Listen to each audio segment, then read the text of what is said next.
Welcome. This is the last lecture for the plane frame.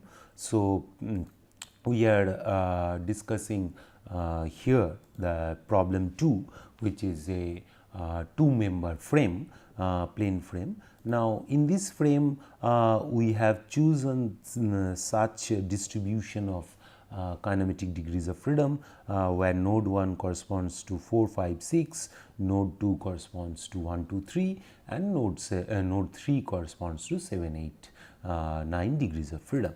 Now, in this frame, we have found out what the stiffness matrices for each element with the standard computation procedure that we have seen in the last class. Now, this is the load vectors and the known degrees of freedom. So, this is my corresponding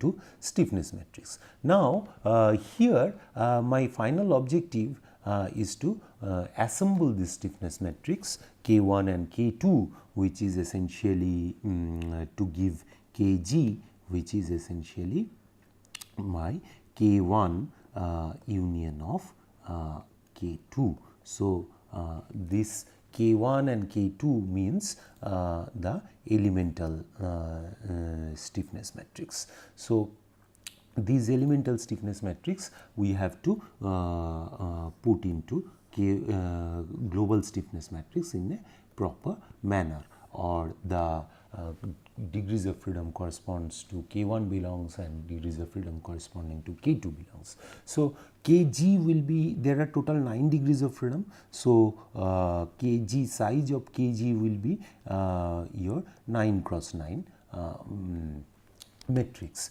Kg will be 9 cross 9 matrix. Now, how to assemble that? To understand this assembling procedure, or is your this Kg will be this. So, here I will go through 1, 2, 3 and so on to 9, and then similarly 1, 2, 3 to 9. Now, with this, let us see how we can assemble this. So, this, if you understand, you can easily code it, this assembling part of the code. Now, let us see how we assemble it. So, this is the first element. Now, see here this row of this global stiffness matrix corresponds to 1, 2, 3, 4, 5, 6.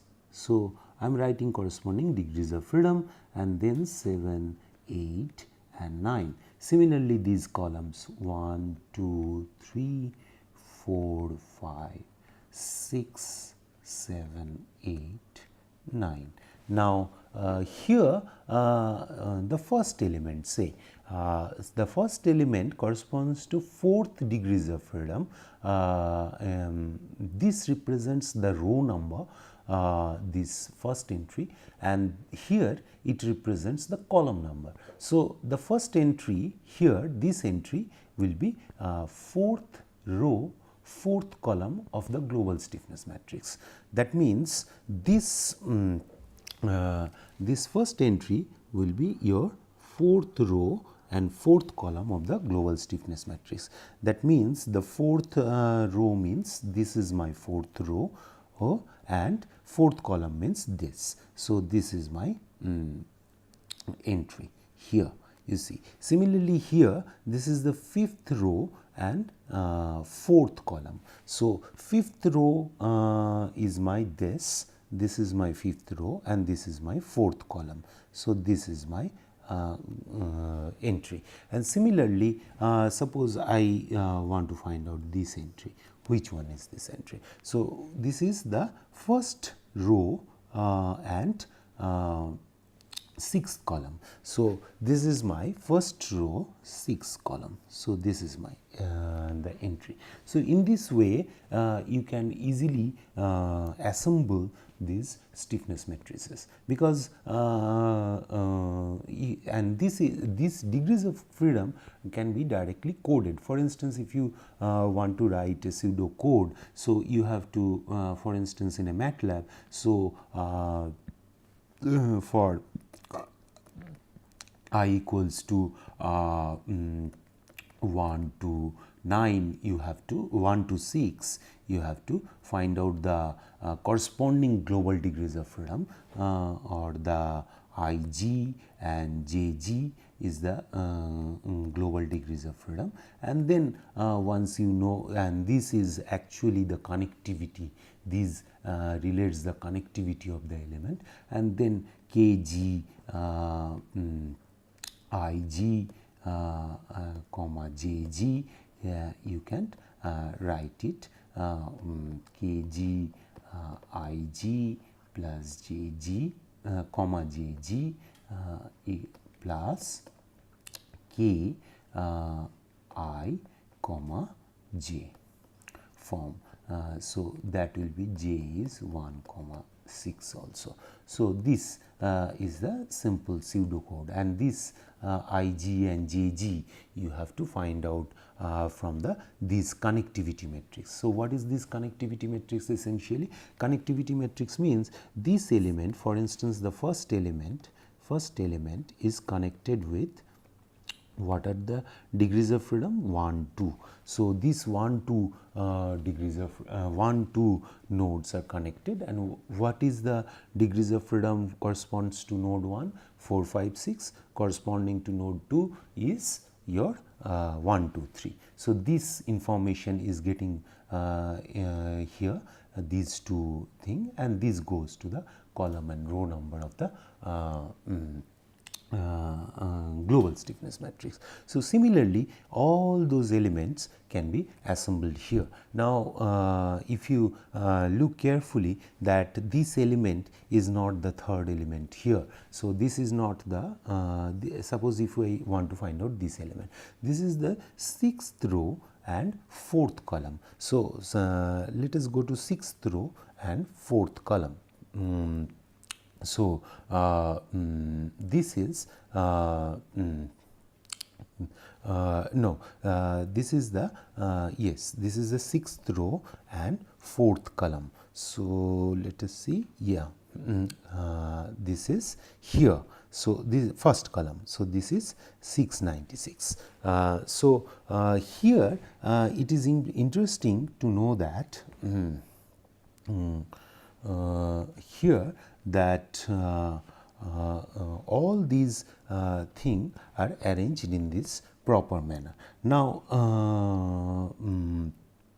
if you look carefully, that there is probably let us see this element. So this is first row and fourth column, this is this, so this is this. So this is this element. Now let us see another element. So this is suppose this. So this is my sixth row and second column. Yes, this is sixth row, second column. So this is my this element.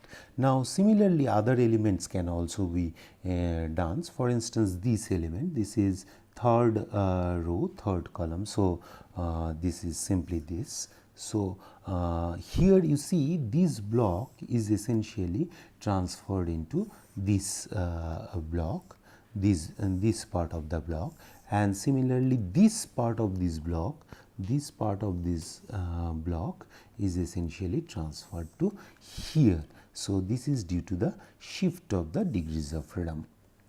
So this you have to write it properly, and this becomes here and this becomes here. So now yes, I think this will be here. So so this finally gives you the global positioning of the global stiffness matrix K1.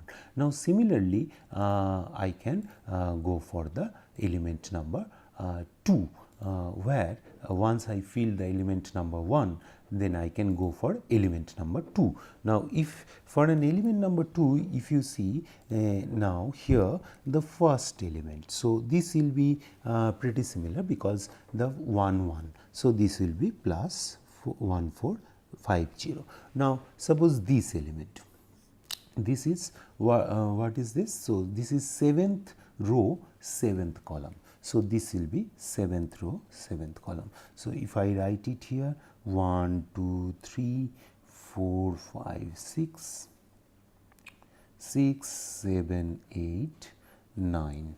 So, this is again 1 2 3 4 5 6 7 8 9. Now, similarly, suppose this element. So, let us consider this element. So, this is third row 8th column. So, third row 8th column. So, what is this third row 8th column? So, third row 8th column. So, this is my third row 8th column. Now, suppose this. So, this is 8th column, 8th row, 2nd column. So, this is my 8th row, 2nd column. So, this is the entry. Like this, you see only this portion is having the addition of the there is a addition of the addition part, that is K1 and K2. Rest of the part, that means this part of the stiffness matrix of K11 is added with the K1 part of the or the part of the member stiffness matrix, because you see the degrees of freedom, which is these are only the common thing 1, 2 and 3. This part does not have any common. So, and this part also does not have any common thing, because this is 4, 5 and 6 and this is 7, 8 and 9. So, only this part 3 cross 3 block will be added and rest of the part will be same. So, this assembling is slightly different compared to the previous case, where we have just followed here 1, 2, 3, 4, 5, 6 and 7, 8, 9. But here the structure of the stiffness matrix is such that it does not preserve the band structure. You see that a band structure format, it does not preserve. If you look in the previous case, we obtained a band structure, but here you see there is a 0 0 0 here. So, this there is a block here and there is a block here. So, this does not preserve a simple band structure what we have followed in the what we have seen in the previous case. So, this band structure we cannot for a large degrees of freedom or large scale structures where the number of members is very large, we generally do not follow this kind of assignment of degrees of freedom, because we lose the band structure of the matrix, which in a which results in a more solution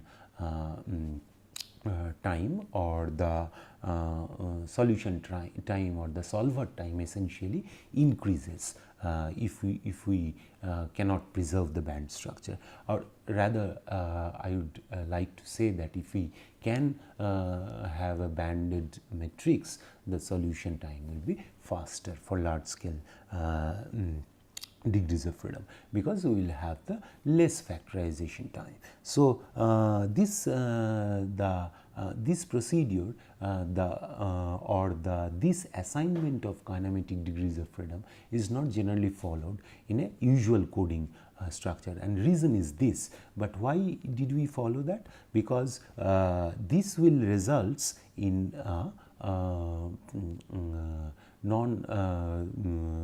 or the global stiffness matrix, which need not to be partitioned, and this is specifically for the problems which we are going to solve by hand. So this is one way of solving this problem where we can essentially explore the assignment of the degrees of freedom in this way. So if we now see the stiffness matrix, so you see this is 1, 2, 3, 4, 5, 6, 7, 8 and 9. So and this is corresponds to 1, 2, 3, 4, 5, 6, 7, 8 and 9.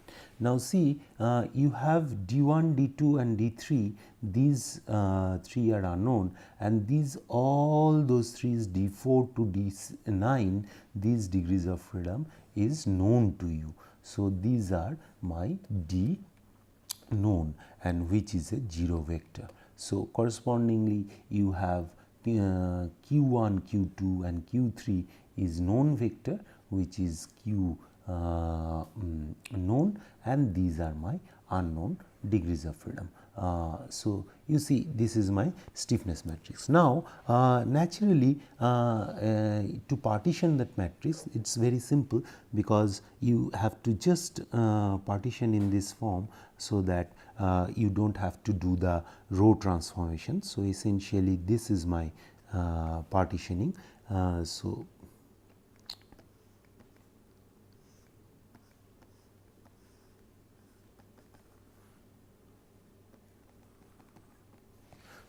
this 3 cross 3 block is the essentially K11 part of my matrix, which I can just multiply with D1, D2, D3 to get Q1, Q2, Q3, because these quantities are 0. So multiplying with this equals to will give me the 0 vector. So here if I see now what are these degrees of freedom. So if I write it, so this is my D1, D2, D3, and so Q1 Q known and D unknown also we know. So my partitioning matrix partitioning requires only this part, and so this part will be essentially my the K12, this is my K11, this is my K11, this is my K12, this is my K21, and this is my K22. So now we know the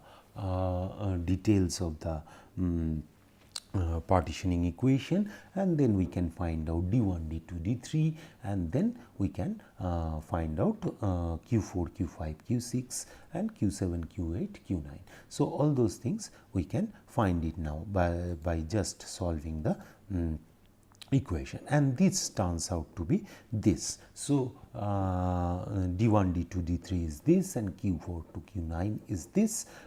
So the first part is computed through this equation. So in this equation D K is a 0 vector. So essentially this is all known degrees of freedoms are 0. So this quantity goes to 0. So Qk we know, which is 0, minus 30 and minus 1200. So D unknown we can find out in this way, and then once we know the D unknown, we can substitute D unknown here, and the D known again it's a 0 vector. So this term cancels. So similarly these terms cancels. So this is D unknown multiplied by K21 gives us Q unknown. So this completes the problem. Now I wanted to recap what we have learned here. So in this module we have learned what is the way of finding out the frame stiffness matrix. So the frame stiffness matrix is already composed of truss and beam, because truss we have considered only axial forces.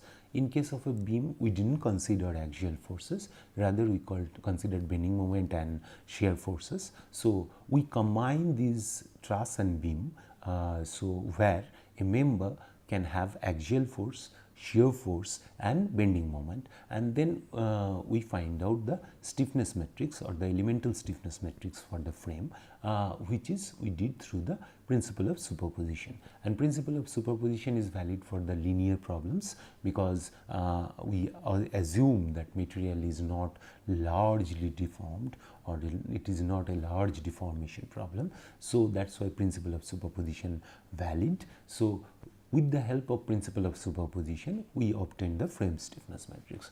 Now, after that, what we did, we found out what is the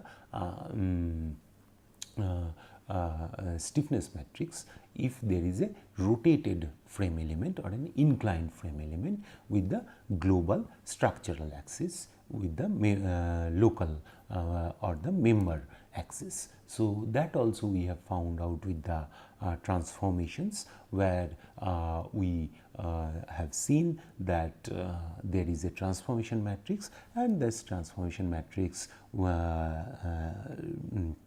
relates the local to global or the structural axis with the elemental stiffness matrix with this formula. So that also we have derived. So this also we have derived with the help of local elemental equilibrium equation and global equilibrium equation or the structural axis equilibrium equation. So once we derive that, we solve then two simple problems of two member plane frame, and then we have in the first case we have seen